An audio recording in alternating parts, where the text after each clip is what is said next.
मंत्र धारण करने पर उसका शरीर काट डालना चाहिए। ये इसमें लिखा हुआ है, इसमें लिखा हुआ है, इसमें लिखा हुआ है। રાજ્યસભા અને લોકસભામાં બંનેમાં આજે ખૂબ હોબાળો થયો। હોબાળા પછી પણ બિલ પર ચર્ચા તો થઈ। રાજ્યસભામાં પેપર લીક સંબંધિત પરીક્ષા સુધારા બિલ જે લોકસભામાંથી પસાર થઈ ગયું એ રાજ્યસભામાં આજે ચર્ચા ફ્લોર પર હતું, એટલે આજે એના ઉપર ચર્ચા થઈ। આ દરમિયાન મુખ્ય વિપક્ષના નેતા મલ્લિકાર્જુન ખડગેએ લાંબુ ભાષણ આપ્યું। ભાષણ દરમિયાન એમણે મનુસ્મૃતિની વાત કરી, જેમાં હોબાળો થયો। શૈક્ષણિક સંસ્થા અને આરએસએસના હસ્તક્ષેપ અને એ બધી જ વાતો ઉપર એમણે જ્યારે રિએક્ટ કર્યું અને એ બોલ્યા ત્યારે ખૂબ હોબાળો થયો। વિપક્ષના નેતા રાહુલ ગાંધી જ્યારે લોકસભામાં બોલ્યા હતા ત્યારે પણ એમના અમુક શબ્દોને લઈને ખૂબ હોબાળો થયો હતો। રાજ્યસભામાં પણ કંઈક આજે એવું જ થયું। તેમણે એવું કહ્યું કે શિક્ષણ સંસ્થાઓમાં મનુસ્મૃતિ માનનાર વધી ગયા છે, તેનાથી શૂદ્રને ભણવાનો અધિકાર છીનવાઈ રહ્યો છે, એટલે એમની જે આખી વાત હતી એના ઉપર ખૂબ હોબાળો થયો। આ શબ્દો એ સંસદ પટલ પરથી નીકાળી દેવાની પણ વાત થઈ, એના માટે પણ હોબાળો થયો।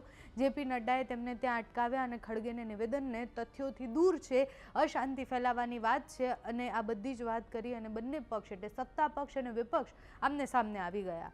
જ્યારે પેપર લીકનો મુદ્દો હતો ત્યારે શૈક્ષણિક વ્યવસ્થાઓની વાત થવી જોઈતી હતી, ત્યારે ફરીથી આ વાત થઈ અને એના કારણે હોબાળો થયો।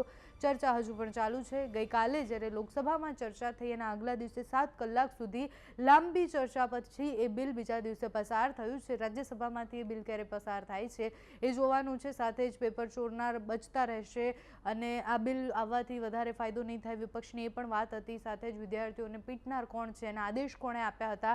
સાથે મલ્લિકાર્જુન ખડગે એક શાયરી પણ કહી કે પેપર ચોરનાર સાથે શું થશે અને આ કાયદો શું કરશે, એટલે કાયદો બની જાય છે પણ એ વ્યવસ્થામાં આવતા શું થાય છે, આ બધી જ ચર્ચાઓ આજે રાજ્યસભામાં થઈ। परीक्षाएं टलती है, पेपर लीक होते हैं, नतीजे देर से आते हैं और भर्तियों का वर्ष तक अटकी रहते हैं। नतीजा ये होता है कि युवाओं का करियर रुक जाता है। कई उम्मीदवारों की उम्र सीमा निकल जाती है।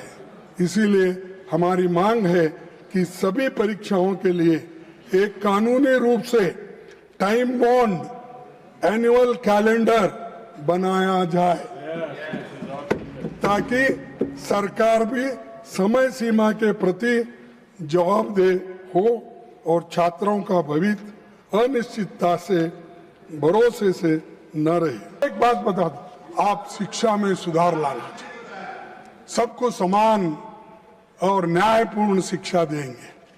और आपका ये भी कहना है कि जो विश्वविद्यालय है उसमें अच्छे अच्छे टीचर्स डालना है, अच्छे वाइस चांसलर आना है, लेकिन उसमें ये भी आ रहा है, सिलेबस जो बदल रहे हैं आप, उसमें ये भी आ रहा है।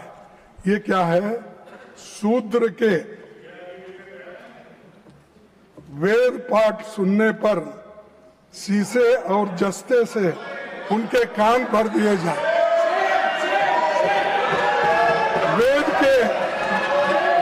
के अक्षर का उच्चारण करने से सर, वेद के अक्षर का उच्चारण करने पर उसकी जीभ काट ली जाए तथा वेद मंत्र धारण करने पर उसका शरीर काट डालना चाहिए। ये इसमें लिखा हुआ है, इसमें लिखा हुआ है, इसमें लिखा हुआ है। सभापति जी, मैं आपके माध्यम से एक बात पर ध्यान आकृष्ट करना चाहता हूं कि विपक्ष की भूमिका नकारात्मक है। जब से सत्र शुरू हुआ है तब से यह सिवाय इसके कि हाउस को डिसरप्ट किया जाए, हाउस को बाधित किया जाए और हाउस न चलने दिया जाए, इसी में उनका सारा ध्यान है। और इसके साथ साथ मैंने यह भी देखा है कि विपक्ष मुद्दा विहीन है, हमेशा गोल पोस्ट चेंज करना इनकी आदत है। सरकार की तरफ से मैं एक बात स्पष्ट करना चाहता हूं कि आदरणीय मोदी जी के नेतृत्व में चलने वाली सरकार हर मुद्दे पर चर्चा करने के लिए तैयार है। और यह इसी सत्र की बात नहीं है, जितने भी पीछे सत्र हुए हैं सभी में सरकार ने हमेशा हर मुद्दे पर चर्चा करने के लिए तैयार रही है। और जब जब जिस विषय पर चर्चा हुई है उस पर विपक्ष ने मुंह की खाई है, उसको मुंह तोड़ जवाब मिला है, क्योंकि उनके पास कोई मुद्दा नहीं है, वो मुद्दा विहीन है, दे आर इशूलेस। आज भी सुबह से जब हम जो उन्होंने कहा था कि डिस्कशन होना चाहिए, आज जितेंद्र सिंह जी दोपहर में 2 बजे से वो डिस्कशन करने वाले हैं, वो बिल आ रहा है, उस पर चर्चा होगी। लेकिन इनकी आदत है कि ये हमेशा गोल पोस्ट चेंज करते हैं। मैं विपक्ष की भूमिका की तीव्र भर्त्सना करता हूं, निंदा करता हूं और इस संसद के माध्यम से देश को इस बात का संदेश देना चाहता हूं कि मोदी जी के नेतृत्व में चलने वाली सरकार हर विषय पर चर्चा करने के लिए तैयार है। विपक्ष जो है वो गैर जिम्मेदाराना व्यवहार कर रही है, यह ध्यान में रहे। રાજ્યસભાનું સ્તર એવું છે કે આપણને બધાને એવું લાગે કે ત્યાં શાંતિપૂર્ણ શાંતિથી વાત થાય, મુદ્દાસર વાત થાય, જે પણ લોકસભામાં ચર્ચા થઈ છે એના કરતાં વિપરીત વધારે તથ્ય સાથેની વાત થાય, પણ રાજ્યસભામાં પણ આજે કંઈક એવું જોવા મળ્યું છે, લોકસભા જેવું જ હતું। લોકસભામાં શું થયું તો લોકસભામાં વંદે માતરમ બિલ રાજ્યસભા પછી લોકસભામાં પસાર થઈ ગયું છે। આ દરમિયાન પણ ઘણો હોબાળો થયો। સ્પીકરે આ પછી ગૃહની કાર્યવાહી એ દિવસભર માટે મુલતવી રાખી દીધી, એટલે સ્થગિત કરી દીધી। લોકસભામાં લાંબી કાર્યવાહી ન ચાલી। રાજ્યસભામાં હજુ પણ પેપર લીકના બિલ પર ચર્ચા થઈ રહી છે। મલ્લિકાર્જુન ખડગે આજે જે બોલ્યા એ સંક્ષિપ્તમાં સાંભળી, એ મુદ્દા કયા હતા, હોબાળો કઈ બાબતે થયો, બિલ રાજ્યસભામાંથી ક્યારે પસાર થાય છે એ પણ જોવાનું રહ્યું।